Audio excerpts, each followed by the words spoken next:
야, 삼성과 다스? 삼성은 다스의 실소유인 줄 알았다? 그게 이제 보도상으로는 이제 이학수 전 부회장이 다 자수서를 제출하고 진술을 했다는 거 아니에요? 예. 제가 이제 이명박 정부 때 이 일이 일어났을 때 그때도 얘기했는지 모르지만 단 한 언론만 보도를 했어요. 몇 년도쯤이에요 그게? 2010년? 예, 근데 이게 지금 재판이 된 게 2009년 예, 얘기였거든요. 그때 보도 통제도 하고 그랬으니까 그랬겠죠. 근데 그 보도를 보고 제가 너무 붕괴를 했어요. 그러면서 그런 말을 했어요. 정태근 의원한테도 했을 텐데 이 정권에서 일어난 일 중에 가장 치졸한 일이 될 것이다 그랬는데. 아, 이게 돈 대납한 거 알고 있었어요 그때? 그때 대납까지는 몰랐어도 어쨌든 다스에서 그 김경준으로부터 140억을 받아냈잖아요. 그렇죠. 2011년 2월이죠. 그러니까 그게 대납을 안 했더라도 예, 한번 생각해 보세요. BBK 이 문제 때문에 피해자들이 많잖아요. 예. 그 피해자들은 어쨌든 MB를 보고 투자한 사람이 많았거든요. 예. 그러니까 최소한 도덕적인 책임이 있단 말이에요. 그리고 이제 그 피해자들이 김경준 상대로 소송을 해서 돈을 받아내려고 그러는데 자기가 권력을 이용해서 그걸 혼자서 그냥 다 받아내 버렸단 말이에요. 피해자들한테 그렇죠. 갈 돈을. 예. 그러니까 정말 너무 해도 너무한 건데 그 비용도 되게 부자잖아요. 다스만 해도 또 8조짜리 회사고 또 개인적으로도 돈이 얼마나 많은 사람들입니까. 근데 그걸 또 삼성한테 대납을 시키고 말이죠. 현대까지 났을 때잖아요 이제. 그러니까 제가 정말 할 말이 없습니다. 이명박 정부 탄생에 일조를 했다는 거에 대해서. 1조가 아니에요. 10조 했어요. 네, 저 지금 머리 받고 있겠습니다. 아, 진짜 이거 웃을 일이 아니에요. 그러니까 2011년에 돈 넘어오고 보도 나오고 그랬을 때 그때 이미 정태근 의원님은 이거 큰일 날 일이다. 정도원 의원은. 정도원 의원님. 죄송합니다. 근데 이 문제는 좀 심각한 게요. 예. 그러니까 이제 뭐 다스가 누구 건지야 이제 곧 밝혀지겠습니다만 이게 이제 그 퇴임 시절에 투자를 회수하는 변호사 비용을 이제 대납했다는 거잖아요. 예. 그러니까 지금 현대가 이제 에이킹컴프에다 했다는 것은 뭐 특허 소송 관련해서 아직 뭐 논란이 있는 거지만 삼성 같은 경우에는 보면 이게 결국은 지금 이제 이학수 진술하고 김백준 씨 진술이 지금 일치하고 있죠. 예. 그러면은 이거는 이제 사실상의 뇌물적 성격이 강하단 말이에요. 직접 뇌물이죠. 제3자 뇌물도 아니고. 그러니까요. 네. 그래서 제가 보기에는 저는 좀 그러니까 이 시점에서 그 이명박 전 대통령도 그렇고 그 주변도 그렇고 좀 냉철하게 판단을 하셔야 된다고 봐요. 그러니까 박근혜 대통령 탄핵할 때 보면 가장 문제가 실기잖아요. 실기. 그거 자꾸 가리려고 그러고. 최종적으로는 사실은 이제 탄핵까지 가는 거에 대한 판단을 잘못한 거고. 근데 지금 이명박 대통령 소환이 뭐 평창 올림픽 끝나고 할지 프레올림픽까지 간 다음에 그 패럴림픽까지 간 다음에 할지는 모르겠습니다만 일단 시간이 그렇게 많지 않거든요. 그러면 이 상태로 계속 가서 건건이 변명을 하는 것이 아니라 인정할 건 인정하고 또 사죄할 건 사죄해야 왜 이 문제가 심각하냐면 본인을 위해서도 그러는데 어떻든 지금 이제 정도원 의원도 마찬가지고 저도 마찬가지고 이명박 대통령을 지지했거나 대통령을 만들었던 사람들의 마음도 생각을 해야 되거든요. 그 사람들의. 그래서 저는 지금 골든타임이 얼마 안 남았다. 그래서 이명박 대통령과 그 주변 참모들이 가급적 빠른 시기에 그 지난번과 같은 입장문의 발표가 아니라 제대로 된 뭐 인정과 사과 이런 부분들이 좀 있어야 되는 것이 아닌가 이런 생각을 합니다. 예. 이학수 부회장이 소환되자마자 다 얘기를 해버렸잖아요. 그 자수서까지 제출했다 그랬잖아요. 그러니까 굉장히 이제 머리 회전이 빠른 분이고 경륜이 있는 분이잖아요. 그러니까 어차피 이건희 회장은 이제 소환될 수가 없는 사람이고 자기도 이제 이건희 회장이 그렇게 하라 그래서 했다 그러면 책임이 많이 덜어지죠. 아, 자기 그냥 단순 전달자니까. 예, 그러니까 어차피 그렇게 가는 게 가장 현명하겠다. 딱 계산을 변호사 또 조언도 받았겠죠. 그러니까 지금 정태근 의원이 얘기한 것도 그런 일종의 그런 겁니다. 상황 판단을 원래 MB도 잘 하는 사람이거든요. 근데 뭐 무조건 부인하고 나가면 잡범처럼 되는 겁니다. 그러면 정말 보수층이 더 이제 떠나가고 괴멸되는 거죠.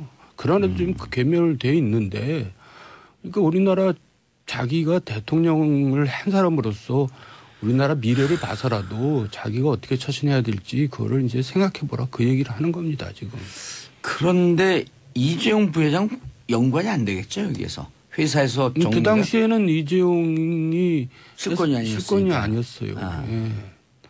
그때만 해도 그러니까 벗어나 있죠. 근데 이제 이것을 이건희 회장 3년의 집행유예 5년 받은 것을 사면 복권해주는 대가로 이 40억을 대납했을 것이다. 검찰은 이렇게 보고 있는데 MB 측에서는 안 그랬잖아요. IOC 위원 자격 박탈을 막기 위해서 사면 복권해줬다.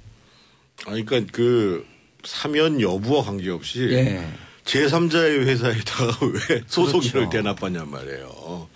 그러니까 예를 들면 사면 문제를 증명하지 못하더라고 하더라도 그러면 그것이 이제 줬을 때는 준 이유가 있을 거 아니에요. 예. 그러니까 누굴 보고 줬냐 이거죠. 그런 문제가 직접 내물이면 발생하겠죠. 부정청탁이 있으로부터 관계 없는 거 아니에요. 직접 내물일 경우에. 그러니까 직접 뇌물이고요. 저는 또 이게 이 사회에 이제 많은 생각을 해주게 했는데 MB도 그렇고 형님도 그렇고 돈이 굉장히 많은 사람들이거든요. 진짜 많아요. 뭐 공개된 거 이상으로 엄청나게 많잖아요. 근데도 왜 자기네 돈은 단 1원도 안 쓰려고 그러고 꼭 남의 돈을 쓰려고 그러는지, 그리고 그 돈을 다 어디다 쓰려고 그러는지.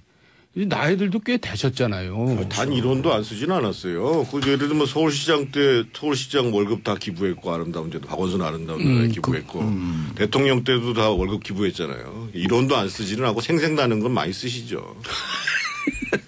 이제 정치적인 목적으로 이제 그렇게 했던 건데 어쨌든 참 부지런히 해야지 될 것 같아요. 그 돈 다 쓰려면은. 자, 그런데 아까 말씀하신 정태근 의원님 말씀하신 MB 측 2인자 김백준. 예. 그다음에 삼성 측 2인자 이학수.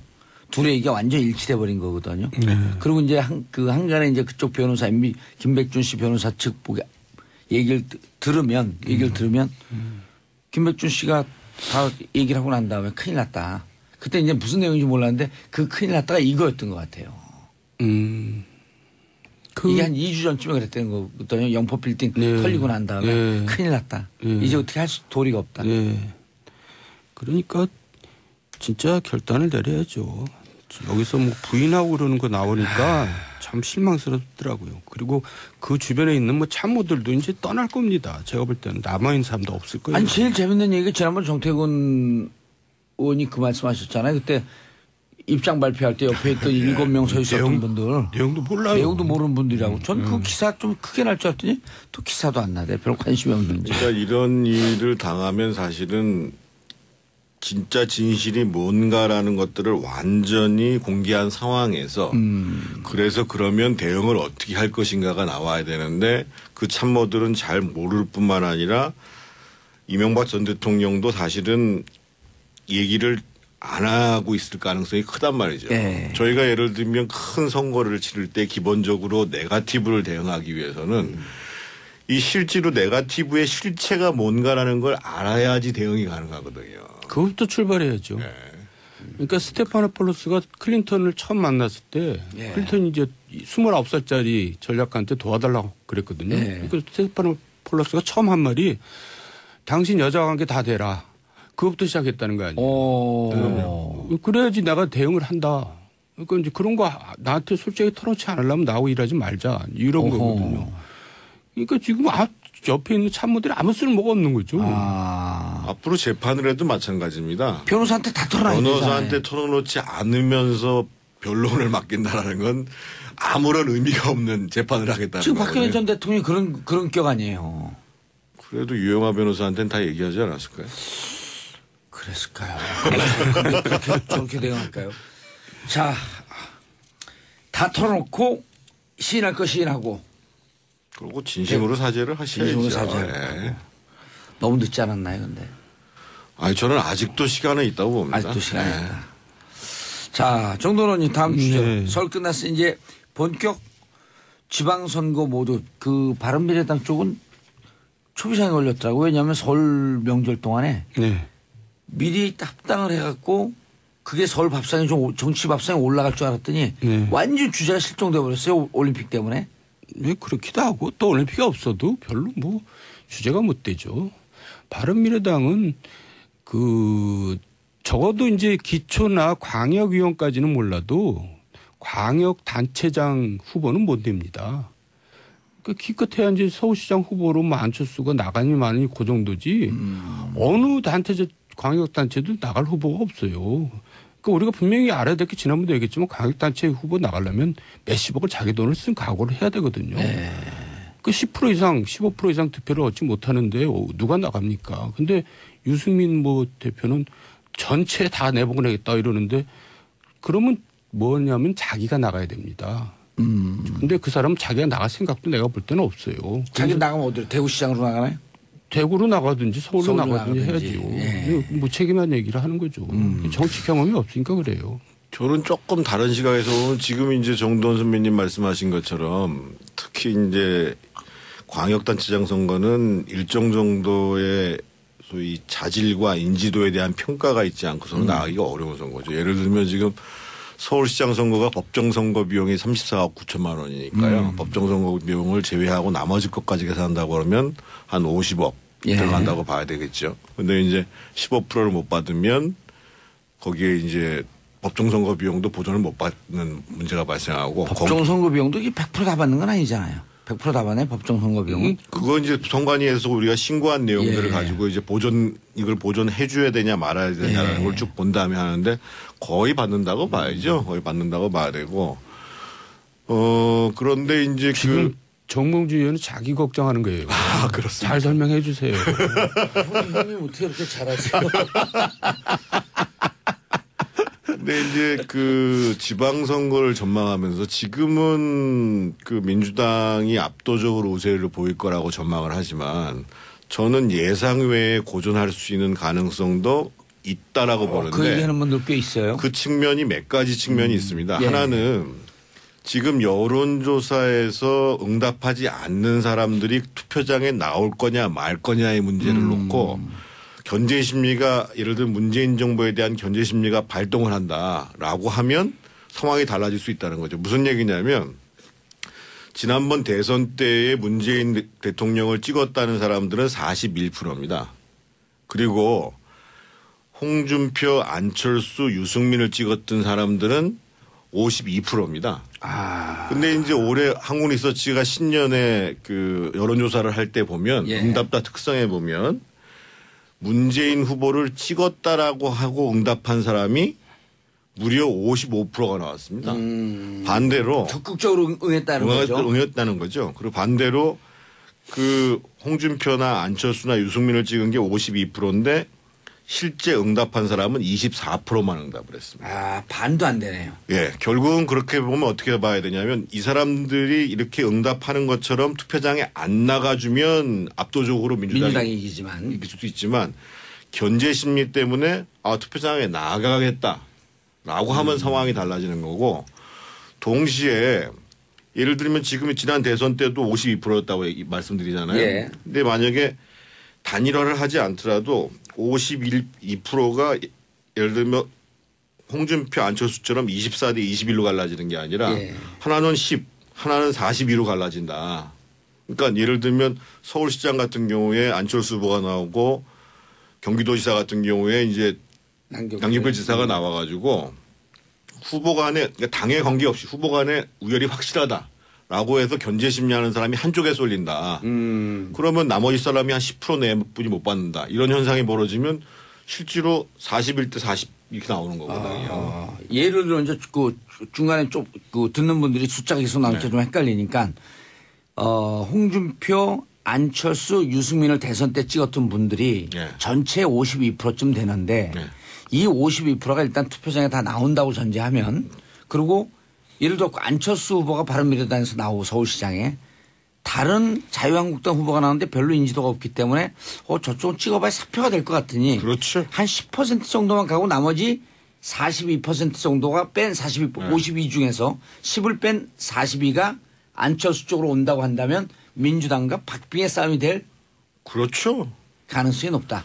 그리고 서울시장 선거 같은 경우는 지금 뭐 저 개인적인 평가인지는 모르겠습니다만 지금 박원순 시장에 대한 피로도가 상당히 높은 상황이거든요. 오히려 저는 서울시장 선거 같은 경우는 박원순 시장이 아니라 민주당에서는 후보를 교체해야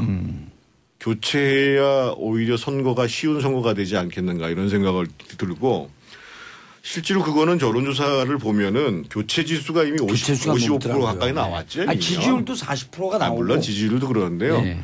이게 교체지수 선거에 있어서 교체지수라는 거는 무시할 수가 없는 거거든요. 그러니까 지금 현 시장의 인지도만큼의 피로도가 쌓여 있다라는 측면이거든요. 그러니까 이제 우리 나라를 위해서는 야당이 강해져야 합니다. 야당이 강해져서 여당을 여기 있으면 안 된다니까. 여당을 견제해주면서 이제 그 여당도 이제 강해지면서 정부도 강해지면서 나라가 강해지는 거거든요. 근데 지금 야당이 너무 형편없어요. 이런 지금 정태근 의원 얘기처럼 분발할 수 있는 여지가 있거든요. 근데 아니, 야당이 세면요. 예. 야당이 세면 야당이 여당한테 막 압박을 할 거 아니에요. 그러면 청와대나 이런 데 가서도 야당이 이렇게 되는데 좀 들어줘야 되지 않아? 하면서 이게 정책이 좀 조율을 맞출 수 있잖아요. 그러니까요. 근데 지금 제1야당의 대표는 지금 여당의 선거대책본부장 역할을 하고 있어요. 그러니까 이게 뭐. 제1야당 대표 누굽니까? 아유, 제 입에 담기도 싫습니다. 그러니까 이게 선거가 되겠어요. 지금, 지난번에 뭐라고 얘기를 하냐면, 이제 사법부도 좌편향돼 있다 얘기하면서 편향된 판결을 내린다 그러면서 이재용 재판은 그 판사는 괜찮은 판사다 이렇게 얘기를 하는 거예요. 제1야당 대표가. 그러니까 그게 도대체 제1야당 대표가 할 얘기냔 말이에요. 나는 그래서 이게 도대체 뭐 하자는 건지. 두 분도 방송도 좋지만 이제 좀 그거 가갖고 새로 당을 만들든 아니면 거기에 가갖고 좀 바른 소리 하든 실제로 그 보수 정당도 제대로 좀 서야 될 거 아니에요. 그 지방선거 전반 관련해서 제가 또 한 가지 좀 말씀을 드리고 싶은 게 지금 이제 일자리 문제거든요. 일자리요. 일자리. 그러니까 지금 사실은 평창과 남북 문제 관련해서 문재인 정부가 대단히 성과를 냈고 특히 어제처럼 이제 서두르지 않겠다라고 말씀하시는 것이 굉장히 이제 지금 그 크게 바람직한 방향이고요.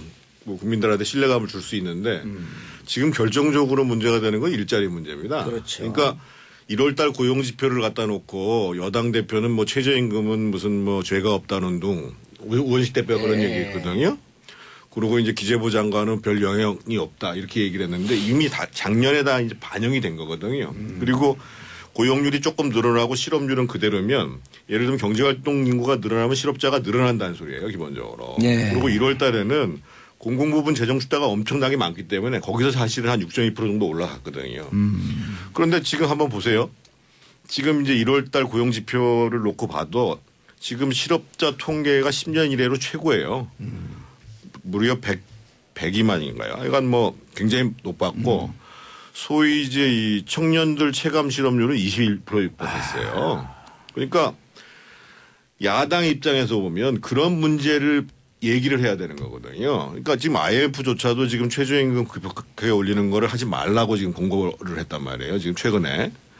그래서 이게 이제 3월 달이 평창에 끝나고 3월 달이 되면 대학 졸업 시즌이 이제 이달로 끝나잖아요. 그러면 현장으로 사람들이 몰려 나오는 거예요. 더 쏟아져 나오죠. 경제활동 인구들이 엄청나게 늘어나게 되는 거예요.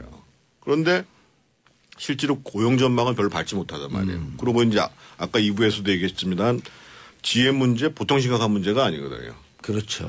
그리고 이미 미국에서 지금 파상적인 공세를 한단 말이에요. 이미 태양광 패널 그랬죠. 세탁기 지금 세이프가드 발동했죠. 지금 GM 문제 터졌죠. 철강. 거기다가 이제 철강.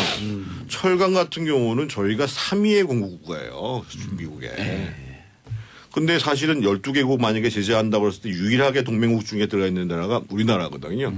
이런 문제를 가지고 이런 문제는 야당 우리가 오히려 잘한다. 해가지고 대화를 놓고 정부도 비판할 건 비판하고 풀어나가야 되는데 도대체 뭘 하는지를 모르겠어요. 아니 얘기를 또 하는 것도 중요하지만 그 메시지보다 메신저가 중요하다는 거 아니에요. 그러니까 메신저가 권위 있는 메신저가 없어요. 지금 야당에는. 알겠습니다. 야당 건강하기 위해서 정당 활동 두 분 하시길 권하면서 끝났어요. 인사하세요. 다음 주에 또 뵙겠습니다. 저는 내일 10시 5분에 돌아옵니다. 평화를 사랑하는 대한민국 국민 여러분 감사합니다. 땡큐. 피스 코리아. 받은 것을 사면 복권해주는 대가로 이 40억을 대납했을 것이다. 검찰은 이렇게 보고 있는데 MB 측에서는 안 그랬잖아요. IOC 위원 자격 박탈을 막기 위해서 사면복권해 줬다. 그러니까 그 사면 여부와 관계없이 예. 제3자의 회사에다가 왜 소송인을 그렇죠. 대납하냔 말이에요. 그러니까 예를 들면 사면 문제를 증명하지 못하더라고 하더라도 그러면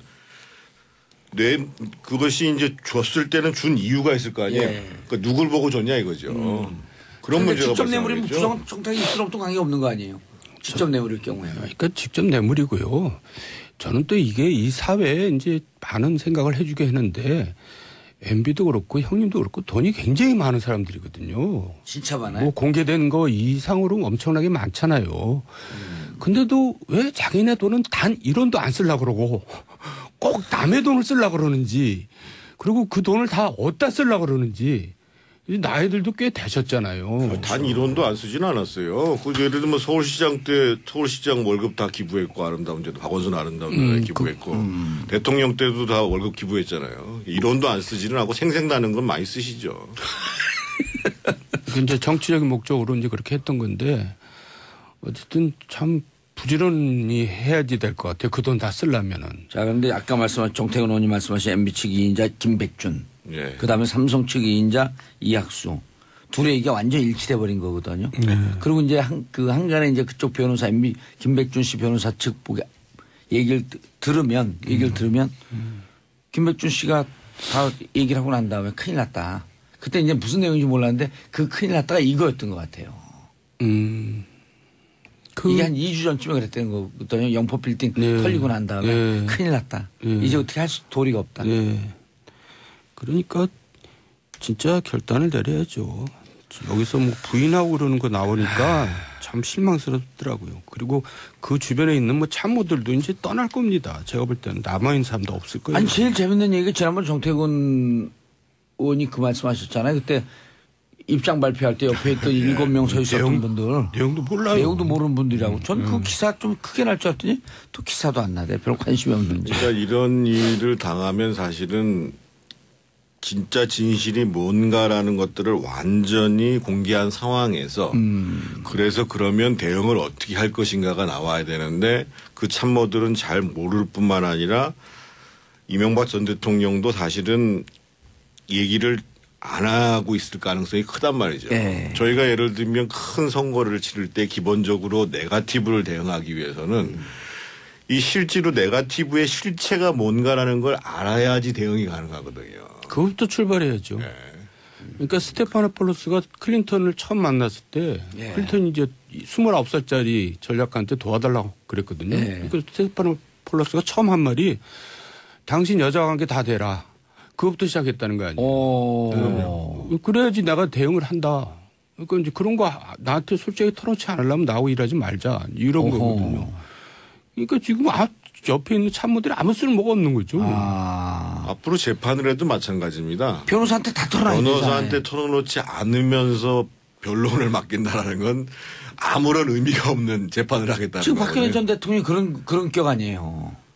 그래도 유영아 변호사한테는 다 얘기하지 않았을까요? 그랬을까요? 그렇게 저렇게 대응할까요? 야, 삼성은 다스의 실소유인 줄 알았다? 그게 이제 보도상으로는 이제 이학수 전 예. 부회장이 다 자수서를 제출하고 진술을 했다는 거 아니에요? 예. 제가 이제 이명박 정부 때 이 일이 일어났을 때 그때도 얘기했는지 모르지만 단 한 언론만 보도를 했어요. 몇 년도쯤이에요, 그게? 2010년? 예, 근데 이게 지금 재판이 되는 게 2009년 예, 얘기였거든요. 그때 보도 통제도 하고 그랬으니까 그랬겠죠. 근데 그 보도를 보고 제가 너무 붕괴를 했어요. 그러면서 그런 말을 했어요. 정태근 의원한테도 했을 텐데 이 정권에서 일어난 일 중에 가장 치졸한 일이 될 것이다. 그랬는데 이게 돈 대납한 거 알고 있었어요, 그때?